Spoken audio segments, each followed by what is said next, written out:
This is Dub at the Cup, and Australia is now a country where 75,000 people turn up to a football game, and the Matildas win knockout games at World Cups like it is routine.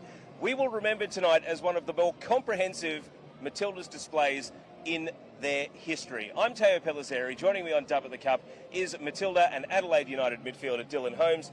Hey, we've both just come out of the stadium. I mean, I don't want to use the term zero jeopardy, but that is about as comfortable a win given the circumstances that the Matildas could have asked for. Oh, absolutely.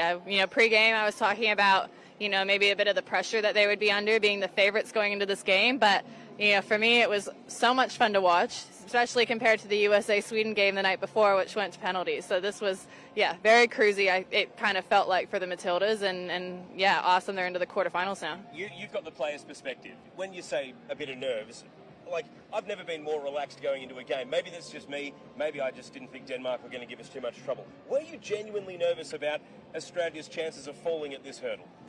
Not so much. I believe that they could do it. It was more, I felt like the way Australia could potentially lose the game would be like a jammy handball or a set piece or something like that. But I had full faith that they were going to score goals tonight and that if everything went to plan that they were going to win, and they did. So 2-0 the final score. Let's recap some of the major events that happened in the game. First sort of 25 minutes, half an hour, Denmark were getting into the half spaces between midfield and defence, and they weren't turning it into meaningful chances on goal. When you're in the stands, are you full-on fan, or are you still able to get your analyst hat on to an extent? What were your observations of that first half an hour before the opening goal? A little bit of both. I am really enjoying this World Cup as a fan, but I think as a player you can't help but look at things and look at players that play your position and analyze it a little bit. But you're right, Denmark had a great start to the game. They were finding really good spaces in between the lines, and they weren't creating huge chances, but they were kind of peppering away. And it was impressive for me because I thought they were going to be a little bit more conservative at the beginning. So it was nice to see them come out and really go for it. Let's be honest, they did more in the first 5 minutes than Canada did in 90. Yeah. So as far as where they were looking to attack, it seemed as though they targeted Australia's right side of the pitch, so the flank with Hayley Raso, Katrina Gorry as the central midfielder, and then also Ellie Carpenter. What was it that Australia adjusted, do you think, to close up those little spaces that they were getting into? Because it felt as though the first half ended with Denmark a lot further away from scoring than they'd looked in the first 10 minutes. Yeah, I think Australia kind of realized what Denmark was doing maybe, and I think adjusted in their BPO, which is their kind of rest defense. And I think closing the spaces while Australia has the ball in higher positions can prevent Denmark from transitioning and counterattacking. So I think they did that much better as the game went on. Just for any younger viewers or first-time listeners, when you say BPO, when you say rest defence, tell us what that actually means. So BPO is ball possession opposition. And rest defense is what you're doing when you have the ball in high areas of the field, but you're not necessarily defending. It's more like preparing to defend. So you talked about watching players that play your position. Who are you watching closest? Is it Kyra Cooney-Cross? Is it Katrina Gorry? Is it someone else? Oh, it's all of them, and even Mary and Emily Van Egmond. When they drop into the midfield, I'm looking at the spaces they're in, the balls they're trying to play, the movements they're making. I think I can learn a lot from all four of those girls. So the creation of the first goal, it starts with a bit of a mishit cross from the Danish left flank. Caitlin Ford takes possession about a step outside her defensive penalty area. Quick pass to Mary Fowler, and then Fowler plays a killer ball that takes about 5 defenders out, and Caitlin Ford is left one-on-one. A good finish from a tight angle. Not the best piece of goalkeeping, but what did you make of that first goal? Oh, it was unbelievable from both Caitlin and Mary. I think, I said pre-game that Mary has the ability to change a game in moments, and in that moment she was just amazing. Her touches in midfield, the ball through to Caitlin, it was so fun to watch, and then the finish was fantastic as well. Now, forgive my not knowing off the top of my head, Mary Fowler's one season at Adelaide, you were there? You were part of Adelaide that season? Yeah, she lived at my house that season, actually. Yeah, there we go. Okay, what was she like, before we get to what she was like to live with, what was she like as a footballer then? Because she was prodigious, next big thing, all the FFA staff, I think it was Daru, I think he said that Mary Fowler was the best talent he'd seen since Kevin De Bruyne. Had to take it back to a Belgian, of course, being a Belgian himself. But what was she like as a footballer at that young age before she launched overseas and went to the French League? You could tell that she had so much talent. But I think the thing that was really amazing with Mary is that physically she was very mature. Like, she was very strong, very quick, and as a 16-year-old, like, that to me was something I hadn't really seen before. And her mindset, towards her football career was, again, something I hadn't seen before at someone that age. So she was really unique, and you knew that she was going to go on and achieve really big things. So you said that she lived at your house. Was that her and her sister Ciara that season? Did they both stay, or were they in separate living arrangements? No, Mary and Kira both stayed with us that year. So yeah, it was nice to have my two Fowler sisters is what I used to call them. And you already have one or two other sisters, and then you had a couple of football sisters as well? Yeah, so I had a younger sister and older brother, and then I had Mary and Kira, and yeah, so it was a full house, but it was a lot of fun. Were they well behaved? Like, was it obvious that they had the pro athlete mindset and were living that lifestyle 24 hours a day, or were they still finding their way in the game at that point? Oh, I think you forget how young both of them were. You know, Mary was 16 and Kira was, I think, 18. So they were both still very young, and but full credit to them. They were living away from home by themselves in a new family home. Like, they were amazing. Like, they were lovely. Like, I'm really happy that we got to have them at our house. And that year, I'm guessing, was it Pokemon Go or Angry Birds, or what was the main thing that was preoccupying them on their phones? Oh, look, I don't think you know the answer. To be honest, I don't think phones, but they used to be really competitive table tennis. Oh, really? Yeah, they would go into the local town, and there's a table tennis table out on the lawn, and they would just be out there for hours, the two of them. Yeah. Were you any chance of beating them back then? God, no. No way. No way. They put me to shame. But that's you hear that a lot about a lot of pro athletes, that they just refuse to be beaten. You hear it a lot about players in the NBA, that it doesn't matter if it's a game of chess or table tennis or just, even cards. Competitors love to win. And was that something that was obvious in them at that young age? Yeah, no, definitely. They had, a drive to be the best versions of themselves that they possibly could be. And it was really cool to see Mary kind of at the start of her journey, or maybe not the start, but the start of her professional journey. And to see from there, where she was then to where she is now, like, it's no surprise to me that she's, accomplished the things that she has. Got to say, and we this is the last one on Mary Fowler, I promise, but coming into this World Cup, she hadn't been given a great deal of game time for Manchester City. Do you think this high-profile, high-intensity exposure, bigger crowds than the WSL or as big a crowd as an FA Cup final, this is going to force Manchester City's hand to say, hey, we actually have something special. It's time to give her the game time that her big event performance deserves? Yeah, and, it's not just the amazing experiences she's gaining. Like, playing in front of 80,000 people, not very many professional footballers can say that they've done that. So for her, she's now coming off the back of having some incredible experiences in her football career that are only going to make her better. And not only that, but she's playing really well. Like, she's bossing it in the midfield for the Matildas. So I hope Man City looks at Mary and gives her some more game time this coming season. All right, let's talk about Ford's finish through the keeper's legs. And you heard a couple of different, for those of you that watched this game on television and weren't at the ground, there were a couple of different roars for each of the replays because the crowd was so blown away at Ford's finish through the 5-hole to beat the keeper. I mean, a really well-taken goal. I think the XG was like 0.2, so keeper normally saves that, but Caitlin Ford on the top of her game, very hard to stop. Oh yeah, she's having an unbelievable tournament. She's killing it down the left wing for the Matildas, and that finish was very cool, calm, and collected. In that sort of pressure moment, 30 minutes into the game, to get a goal for the Matildas would have been huge, and she slotted it beautifully. So yeah, credit to her. 1-0 at halftime. Second half, I don't know, the game felt like it was drifting a little bit, and with that ebb and flow, Emily Van Egmond, for the scrutiny that she's had about her use deeper in midfield in, maybe a year ago or to 2 years ago, earlier in the Gustafsson tenure, what have you made of her being deployed much higher up the pitch? And, of course, she came to the fore by holding the ball up for the assist for the Hayley Razzo goal. Oh, I think it's been amazing to see her higher up the pitch. She's so good at holding the ball up and linking players into the game, and I think, because she has so much experience behind her, it's just another kind of more mature, experienced head on the field that the team can lean on in moments of, hardship or tough moments. So I think it was really smart to get her on the field in any way they possibly could, and she's just, really doing a very good job in that role. You would have butted heads with her, tackled each other in midfield dozens of times in the A-League Women's. I mean, what is the difference between Emily Van Egmond when you've played against her, when maybe she's been in a deeper, more combative role, versus the more attacking way she's being deployed in this tournament? I think it's just, different style of play from her. I think, when she's playing in more of a 6 role, she has the ability to kind of command the game a little bit. But then as a number 10, her back's to goal a lot more, and she's forced to kind of, bounce players in and look to link up play a little bit better. If you're not watching Dub at the Cup, we have Dylan Holmes from Adelaide United, Matilda, and another Matilda has joined us here, Carly Roestbakken, also of Melbourne City. Carly, great to see you on Dub at the Cup again. What a night, hey? Thank you for having me back. Sorry I was a little bit late. Fantastic night. I was out of my seat the whole time.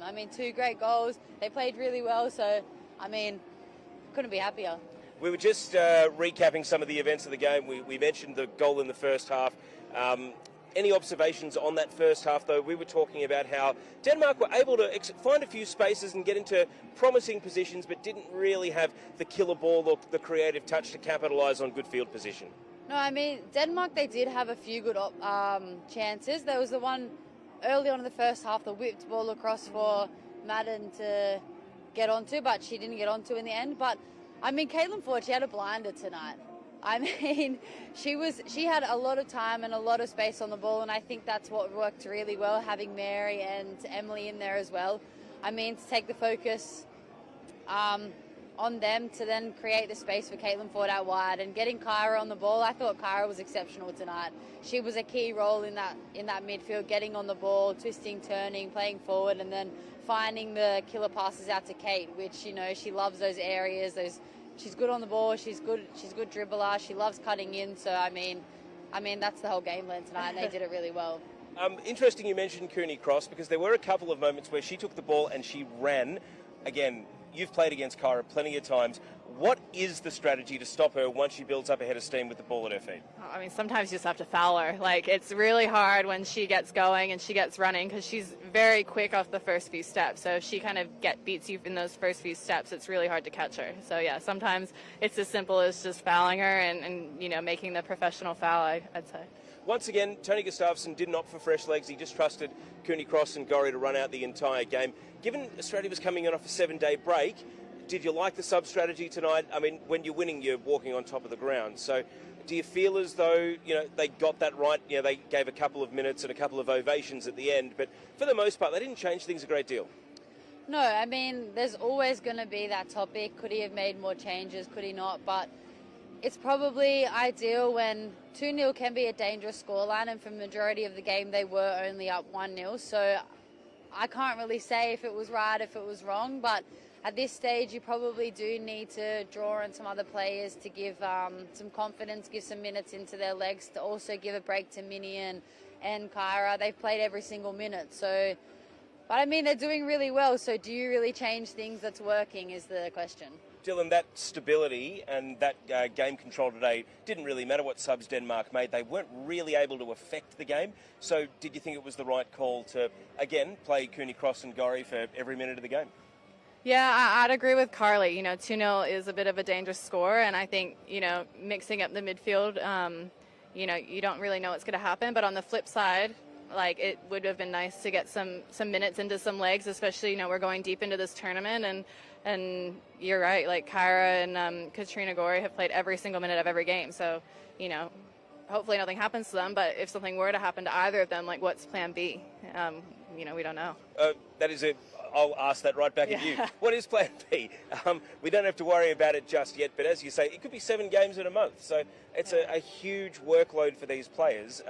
Is it Emily Van Egmond leaving her new role and dropping back into midfield? Or, we saw Tamika Yallop for, a victory cigar tonight. Does she have more minutes in her?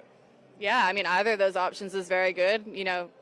As an SA girl, I'm always going to plug Alex Chidiac in that midfield. I think, when she came on against Nigeria, she changed the game, and I think, if an opportunity came up... Restraint. I want to talk about Chids too. Yeah, but I'm a little bit worried that I think we might have seen Chids for the last time in this tournament. I feel as though that that's a big call. If the players are fit enough to...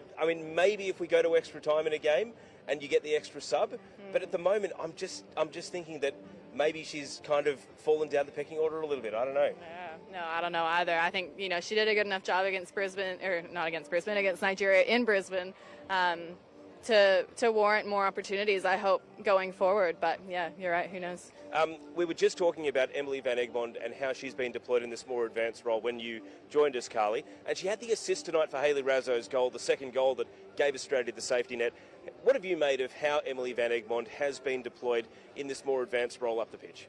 I think she's done really well. I was even saying before, like, Emily, you can use her in a more defensive role and a more attacking role. She can do both, and we've seen that tonight. But what she does really well is she's so calm on the ball, and she's very experienced that she holds the ball up really well. And she was trying to do that a lot tonight, and maybe she didn't get the support off the ball, especially in the first half. But we saw by the second goal, Rasso's goal, she just did so well, so calm. A lot of people may rush that decision, especially being on the 6-yard box. So to be able to bring it down and then just find Rasso for Rasso to pretty much tap it in, and she hit it she hit it perfectly as well. I think that just shows what Emily is capable of and why we need her out there.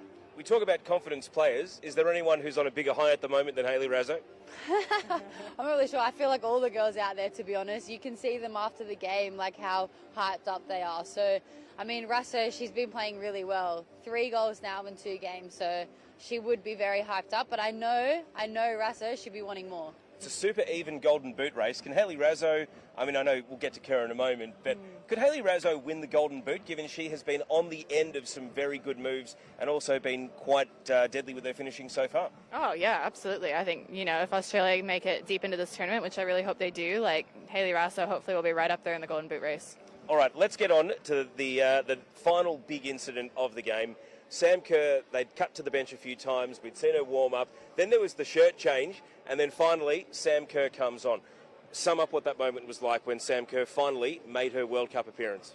I feel like you heard it in the crowd, to be fair.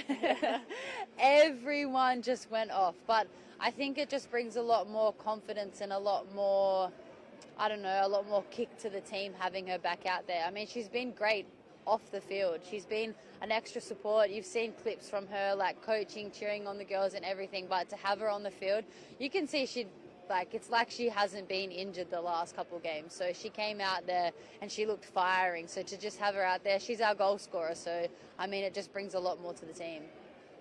Your thoughts on Kerr's cameo appearance? No, I was so excited to see her out there, and I think, putting her on with 10 minutes to go maybe wasn't so much a tactical decision, but to get a few minutes into her before the quarterfinal on Saturday, I think that's hugely important. What did it say that first phase of play she was involved in, she went and leapt up for a header and said to everyone, hey, here's what I can still do? I mean, one news outlet had to fly a helicopter over training just to get still photos of her. So clearly there was still a bit of mystery given she didn't warm up tonight. So didn't she answer a few questions by going and doing that with the very first involvement in the game? Oh, yeah, for sure. And I think she's probably been waiting for this moment, for the last 3 games. She's been sitting on the bench waiting for that moment to get on the field. So, yeah, she was definitely going to take it with both hands and show, the country what she can do. Your thoughts on what Sam Kerr actually did once she was out there? Oh, well, like Dylan said, she's probably been itching for this moment. It's she just wants to be out there. So I'm not really shocked that she went out there and she did what she did. She looked sharp as ever. She just wanted to be out there. And, yeah, she got a great header. And the first few touches of the game, she was unbelievable. So, I mean, that's Sammy for you. Now, the burning question, and we don't know who Australia's going to be playing, whether it's France or Morocco. Do we now start Sam Kerr in the quarterfinal? Is Sam Kerr back, or is still Sam Kerr confined to a cameo role? I feel like it all depends on how her car feels after this game and how it pulls up. I mean, she's going to be working really closely with the medical team like she already has. So I guess it honestly just depends how it pulls up and how it goes over the next few days. Yeah, it's interesting because, the starting 11 from Canada started again today and they got the job done pretty much as well. So, it is an interesting question. Do you start her in the next game or do you keep the continuity of the lineup and keep it unchanged? You both would have been in situations in your career, though, where you've had big wins without a star player because the star player was suspended or injured. So could it be that the 11 that got it done tonight keeps their spots, or do you break any rules or make all the exceptions for Sam Kerr? Oh, I mean, I can see it both ways. You're in a quarterfinal of a World Cup. You very well could make an exception for Sam Kerr, but I also see it on the other side. The starting lineup from the last 2 games, they've won the last 2 games on aggregate 6-0. So, do you disrupt that harmony? I don't know. I kind of agree. It's kind of like, what do you choose to do? But I mean, Sammy is Sammy. She goes in there. She's our out-and-out 9, and you saw what she did in 10 minutes. So imagine if she had 90 minutes on the pitch. Any other takeaways that I haven't asked you about from the game? Carly, as far as, your lasting impression of tonight, I described it as a bit routine. We're a country that does this sort of thing now. It may have only been the second time we won a knockout game in a World Cup, but you know what? We made it look pretty normal. I like this feeling. Let's do it more. What are your impressions of the overall game? I feel like this just shows like what the girls can really do. They looked really comfortable. Like I was saying that compared to the Nigeria game where they were under pressure, they were trying to be broken down and whatever, but tonight they had high pressure from Denmark and they looked cool as anything on the ball playing out. They were confident and you could see it in every single one of the players. Like they were so confident, so comfortable, and they took control of the game, and that's what we love to see. Dylan, any other lasting impressions on the game we've just seen? No, I completely agree with Carly. I think, that was one thing I took away. They were so comfortable. I was not, I think compared to the Nigeria game where they were under a lot of pressure, they were cool. They were calm. And they saw out the game really well. 2-0 lead's a bit dangerous at times, and at no point was I stressed or worried that Denmark was going to score. It was a great holistic win for them. You've both mentioned Nigeria there. They're out. The only team to beat the Matildas in this tournament. Going home, penalty shootout defeat to England. How much of the game, before I quiz you about it, how much of the game did you see? Did you see much of it, or the penalties, or the red card? I saw the penalties, but I didn't see anything beforehand. But I heard about the red card, and oh my God, that's a big loss for them. We will get to the red card. Let's start with the penalties, because England had managed being down a player for all of extra time. Nigeria maybe didn't make enough of a go of trying to win it, and then they did not hold their nerve. There were some bad penalties in that shootout. Yeah, well, I only saw a couple of them because I then had to go on radio. But I guess I did kind of think that going into penalties, I thought, England's got it here. I just think the composure and the leadership and the experience that they have in that team going into penalties. Yes, they missed the first one. Jordan Stanway missed the first one, but then after that, they backed it up. And Chloe Kelly got the last one, and then, maybe not enough experience in the Nigerian team. Maybe not. They haven't been in high pressure situations like that. So, I mean, I kind of thought that England would have it in the bag going into penalties. Dylan, your thoughts on England's penalty shootout win? Yeah, no, I think their experience kind of shone through at the end, and wasn't the most smooth sailing of games in the first half. I didn't get to see the second half, but the first half they were under a lot of pressure from Nigeria, and but I think wins like that can kind of galvanize a team. Going down to 10 players, having to win through penalties. I think it shows a lot of the mental toughness of that England side, and maybe they weren't as clinical in front of goal as they would have liked, but going into the quarterfinals, they know that they can, kind of face adversity and make it through the other side. There were a couple of big incidents, both of which involved VAR. The first one was Rachel Daly, penalty given, and then the referee went and reviewed it and overturned the call. It looked like a soft penalty, but was this actually re-refereeing the game rather than using VAR to overturn a clear and obvious error? Yeah, no, it's an interesting question. When I saw the replays kind of close up and in slow motion, I was kind of doubting whether or not it was a penalty, but when you see it in real time, I was, kind of sure that it was. So, yeah, it is an interesting question whether VAR is re-refereeing the games, but at the end, I think if the right outcome is made, it doesn't really matter. And no penalty was the right outcome for that one, you reckon? I think so, yeah. Well, Emily Gielnik, big fan of Rachel Daly, of course, from our Dub at the Cup experience. Maybe she would have sent her to the spot. Not to be. What about the other one? Lauren James, the referee sees it, gives a yellow card, and then VAR calls the referee over and says, upgrade this to a red. The referee agrees. Talk us through your thoughts on that. I think the only thing that I can think of that would change the referee's mind would be if she thought maybe originally that Lauren James didn't actually mean to step on the Nigeria player, that it was an accident, and that warrants a yellow card. But as soon as she saw the replay and maybe saw that Lauren James did it deliberately, then I think, it's a red card. Now, Michelle Alozi's reaction was one of confusion and bemusement more than outrage, which probably suggests that it wasn't the most violent bit of contact. But is that a red card offence, quite simply? Yes. Yes? Yeah, for sure. Carly, what are England going to do without Lauren James? Whether or not she gets a 1-game, 2-game or 3-game suspension, and of course 3-game suspension would end her tournament, they might have to prepare for the worst here, because if it's a red card for violent conduct, the disciplinary committee might say that's it, tournament over. Given how good she's been, what are England going to do to adjust without her? Oh, she's been exceptional. Honestly, I thought that if England go really far in this tournament, she could actually be player of the tournament. She is like phenomenal, so it's a big loss for them. So, I mean, they do have great players there. They have depth in that team, so they can pull players in, and I don't think it will change much. But she is their creativity outlet, I would say. She has a little bit of a free range, and I don't know. It's a big loss for them. That's all I can say. Yeah, I'd agree. I think she's a bit of a different kind of player to what they have, in the sense that, you know, she kind of roams through that number 10 role, and she's very creative and technical, and I'm not sure there's another like-for-like replacement of her in the squad, even though they do have depth. But in saying that, like, you know, they have a lot of very good players in their team, and she's only just kind of burst onto the international scene in the last year. So, you know, England's, you know, played without her before, and they're going to have to do it again.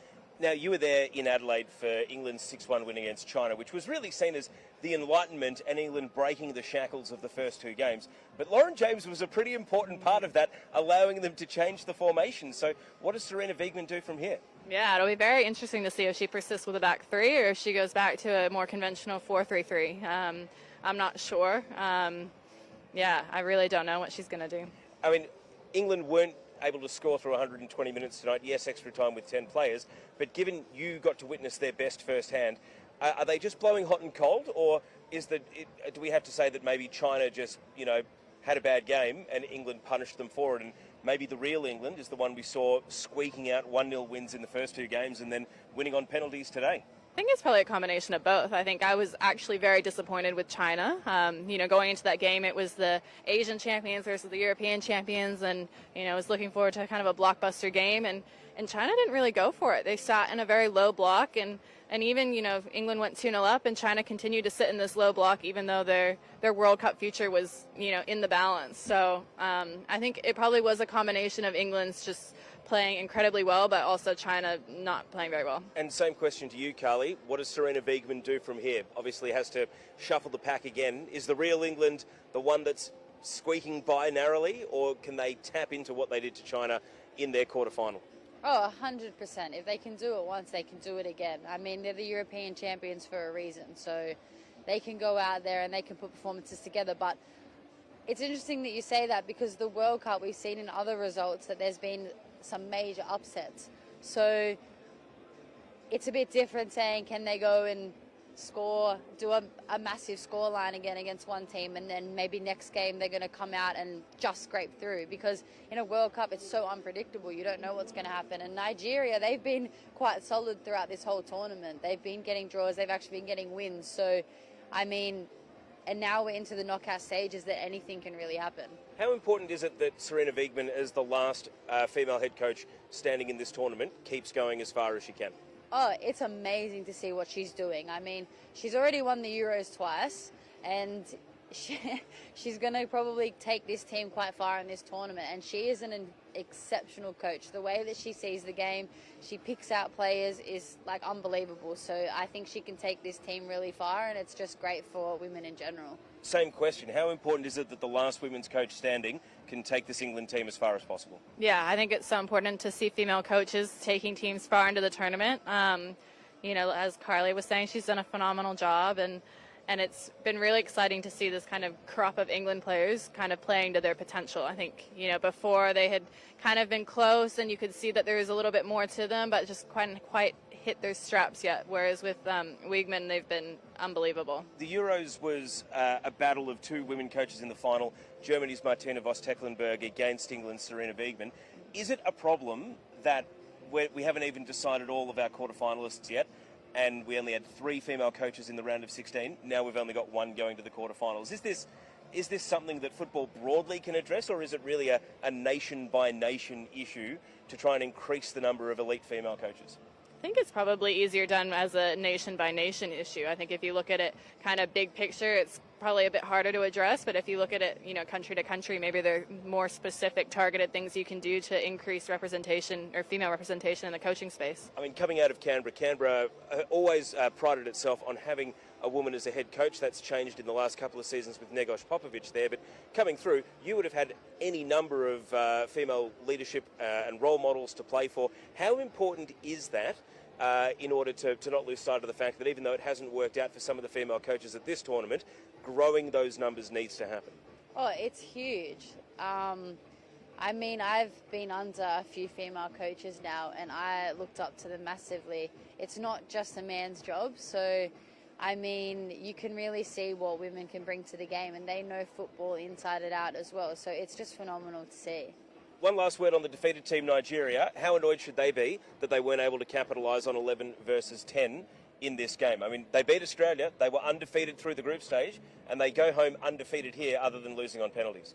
Yeah, I think it's probably very disappointing for Nigeria. I think when Lauren James got sent off, that was an opportunity for them to win this game and go through to the next round, and unfortunately they weren't able to capitalize, and I think England's experience kind of was the difference in the day. Nigeria, for a very entertaining team, still managed to draw 3 games 0-0. You don't often say that they were entertainers in those circumstances. How disappointed they should be that they couldn't find a goal today? I think they'll be really disappointed, but I also think that they should be really proud of what they've done. I mean, they got draws against some big teams, and they won against Australia, who is considered a powerhouse nation, and they took England to penalties. So I think that obviously losing is never fun. No one wants to lose, but they've done really well this tournament, and they brought a lot of excitement to the game as well. All right, before I get your quick tips for tomorrow's remaining round of 16 games, put your disciplinary committee hat on. How many weeks or how many games are you suspending Lauren James for? I know you don't want to answer this, Dylan, but are you giving her 1? Are you giving her 2, which means she could come back for the final?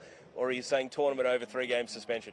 I'm going to say 2. That's my gut feeling with it. I think 2, but also wouldn't be surprised if it was 3. And Carly, you're Arsene Wenger. You didn't see it. I didn't see it, but I love Lauren James, so just give her 1. All right, let's get to tomorrow's games on Dub at the Cup. This will determine our quarter-final bracket. 6 p.m. in Melbourne, Colombia versus Jamaica. I won't bias you with my prediction first. Carly, what's going to happen when these 2 surprise packets square off against each other? I think we're going to see what Jamaica did against Brazil. They're going to sit off and they're going to defend in a really low block and be really tight. They're really good defensively, and then I think we're going to see Colombia exactly like they were against Germany. They're going to go for it, but maybe they'll sit off in times, but I think they're going to go for it. Dylan, have you seen either or both of these teams live in person so far in the tournament? I haven't, no. Okay, yeah. So give me your prediction, Colombia versus Germany. I think... Colombia versus Jamaica. Yeah, I think Colombia. I think Colombia is going to win. I think they were so exciting to watch against Germany, and I know they didn't get the result against Morocco in the last group game. I think they're going to have a lot of support in Melbourne, and I think Carly's right. I think they're going to go for it. I think Jamaica are the friendly, smiling face of playing for penalties from kickoff, and I think they will get penalties, and I think they will win. I would love Colombia to get through, but I think Jamaica are just too organised defensively. All right, 9 p.m. in Adelaide. You are going to be back home for this one, watching the game. France against Morocco. Now, you saw Morocco turn their tournament around with that 1-0 win against Korea. Did you see it coming, given how badly they were beaten by Germany in the opening game? And can they do it to France? Yeah, I didn't see it coming at all, but I think that's probably been one of my favourite games I've seen in the tournament, which, going into it, I probably wouldn't have thought that. But a lot of history was made in that game. Morocco scoring their first ever goal. The centre back from Morocco wearing a hijab, and that was the first player ever to wear a hijab at the Women's World Cup. So, yeah, for me it was a very special game to watch, and I'm kind of going for Morocco tomorrow night. I'm really excited to watch them again. What do they have to do to beat France? Because we saw against a powerhouse, Germany were able to run up the score. Morocco have improved out of sight since, but to be fair, they haven't been playing against players of the calibre of what the French have available. So, what do they need to do to make the miracles continue? I think, they're probably not going to get that many chances tomorrow night, so when they do, they need to be completely clinical, and then, if they are, defensively very solid. I think France is very threatening in set pieces and aerially, so that's an area that Morocco's going to need to be really good at. And, of course, Carly, the winner of this game will play the Matildas in Brisbane 5 p.m. on Saturday. Who's it going to be and why? I mean, it's so unpredictable. Like, you just don't know what's going to happen. You've seen in other results, but I mean, it would be a very, very big upset if France were to lose, but I think I'm going to have to back France in this. They just have the way that they play, and like Dylan said, they're very good on set pieces. They're very good in general play as well, and they're very creative off the ball. They're very fast. They've got really intelligent players up front, but also in the back line. So I think I'm going to have to tip France. All right, so those are the tips. One last one, Dylan. Earlier this afternoon, your future in the Liberty A-League is continuing on, and if you want to go and watch players like Carly and like Dylan, don't forget, if you are 16 and under, you can get the Liberty A-League Pass. Go to keepup.com.au/LAP for Liberty A-League Pass. Sign up for it, and you can get along to the games for free.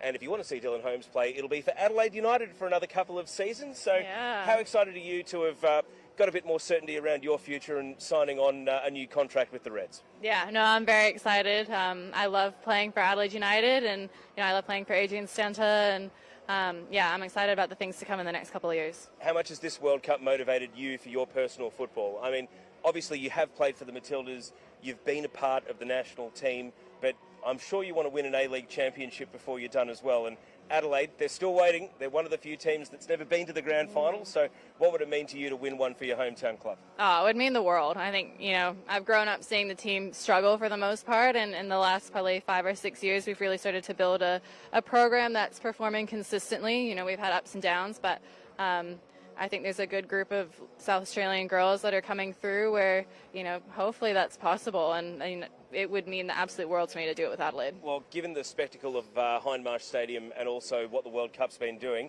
hopefully by the time you're at the end of your career, there's a huge groundswell of players that took up football thanks to this World Cup, and Adelaide will win one at some point in the future. Yeah. Dylan Holmes, thank you for joining us on Dub at the Cup. Thank you for having me. Carly Roestbakken, thank you as well. Thank you for having me again. And don't forget, you can follow Keep Up's World Cup coverage on Twitter, Instagram, Facebook, wherever you get your social media, really. And also subscribe, I should say, to the podcast, Apple Podcasts and Spotify. It's doing amazing things, getting the word out there, not just about the World Cup, but hearing from the experts, the players of the Liberty A-League. On behalf of Carly Roestbakken and Dylan Holmes, my name is Pellizzeri. That's been Dub at the Cup, the Matildas marching on to the quarterfinals.